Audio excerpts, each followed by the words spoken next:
वंदे वाणी संस्कृतम वंदे भारतम। जय हिंद। प्रिय विद्यार्थियों, सरला की संस्कृत पाठशाला में आइए आज हम पंचम पाठ वृक्षा के अभ्यास कार्य करते हैं। ये शब्दार्थ हैं आपको इन्हें कॉपी पर नोट करना है और कंठस्थ करना है, याद करना है। पहली एक्सरसाइज, पहला अभ्यास कार्य देखें हम।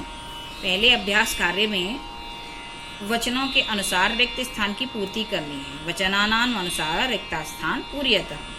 यहाँ देखेंगे वन के रूपों के आधार पर जल के रूप बनाने, बिंब के रूप बनाने। जैसे वनम वने वनानी, तो जलम जले जलानी, बिंबम बिंबे बिंबानी। इसी प्रकार दूसरे उदाहरण को देखकर हमें नीचे के काम करना है।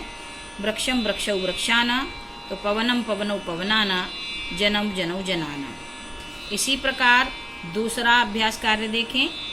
कोष्ठकेषु प्रदत्तेषु उपयुक्त विभक्ति योजित्वा रिक्त स्थान पूर्यति, अर्थात कोष्ठक में दिए गए शब्दों को देखकर, यहाँ इस उदाहरण को देखकर विभक्ति के अनुसार रिक्त स्थान की पूर्ति करनी है। ये द्वितीय विभक्ति का एक वचन है। इन वाक्यों में भी हमें द्वितीय विभक्ति का एक वचन बनाना है। यहाँ देखें, त्वम जलम पिबसि हो गया, जल का जलम हो गया, दूरदर्शन का दूरदर्शनम हो गया। इसी प्रकार यहाँ देखें तो वृक्षा पवनम पिबन्ति, पवन का पवनम हो गया, कथा का कथानम हो गया, कथाम हो गया, और उसी प्रकार जंतुशाला का जंतुशालाम हो गया। तीसरे अभ्यास कार्य में ध्यान से देखें। अधोलिखितेषु वाक्येषु कर्ता पदान चिनुत। यहाँ इसका अर्थ है इन नीचे लिखे हुए वाक्यों में से हमको कर्ता पद छांटना है। कर्ता पद छांटने के लिए क्या करना होता है? हमें कर्ता छांटना होता है। कर्ता का अर्थ होता है काम करने वाला। तो यहाँ वाक्य को पढ़ें। वृक्षा नव शिरस्सु वहन्ति, इसका अर्थ है वृक्ष नव को सिर पर उठाए रहते हैं, ढोते रहते हैं। अब प्रश्न पूछें कि कौन उठाए रहते हैं, तो उत्तर आया वृक्षा। यानी नव को सिर पर कौन उठाते हैं? वृक्ष उठाते हैं, तो वृक्ष कर्ता पद है। इसी प्रकार विहगा वृक्षेषु कूजन्ति, पेड़ों पर पक्षी पूजते हैं, तो कौन पूजते हैं? विहगा, तो उत्तर आया विहगा कर्ता पद है। इसी प्रकार पयो दर्पणेन वृक्षा स्वप्रतिबिंबम पश्यन्ति, पानी के दर्पण में वृक्ष अपने प्रतिबिंब को देखते हैं। अब प्रश्न पूछा जाए अपने प्रतिबिंब को कौन देखते हैं, तो उत्तर आएगा वृक्षा।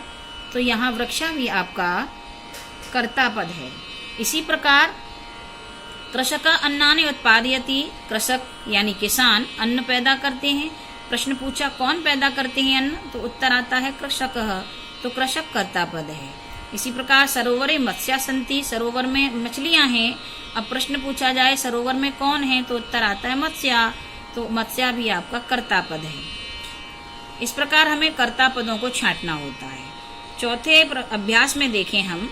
वृक्षा के पातालम पश्यन्ति, प्रश्न पूछा जा रहा है वृक्ष किससे पाताल को छूते हैं, तो पादई छूते हैं, यानी पैरों से छूते हैं।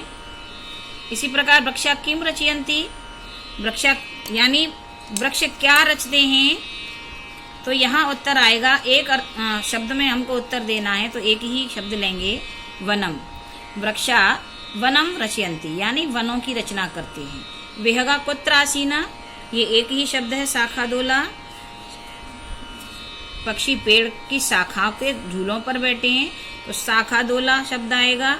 कौतुकेन वृक्षा किम पश्यन्ति, कौतुक से वृक्ष क्या देख रहे हैं, तो यहाँ उत्तर आएगा आपका स्वप्रतिबिंबम, अपनी परछाई को।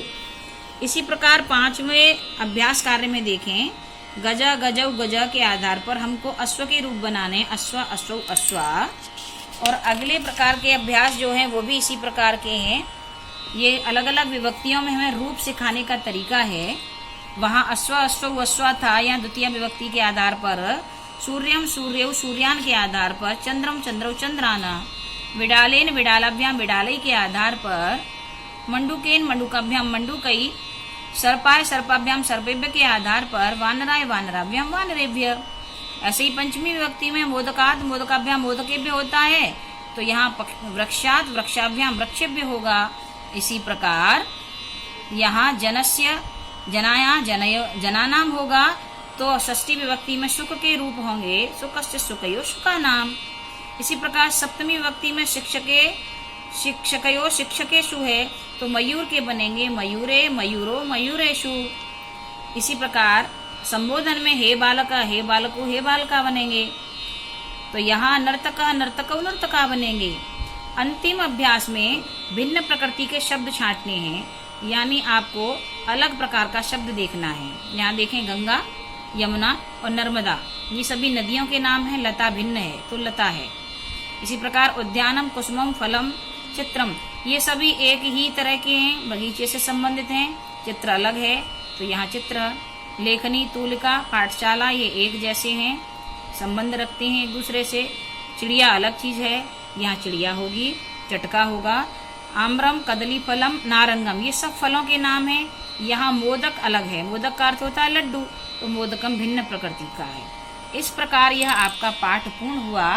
आपको पूरे पाठ के प्रश्न उत्तर अपनी उत्तर पुस्तिका पर लिखकर याद करने हैं। जय हिंद।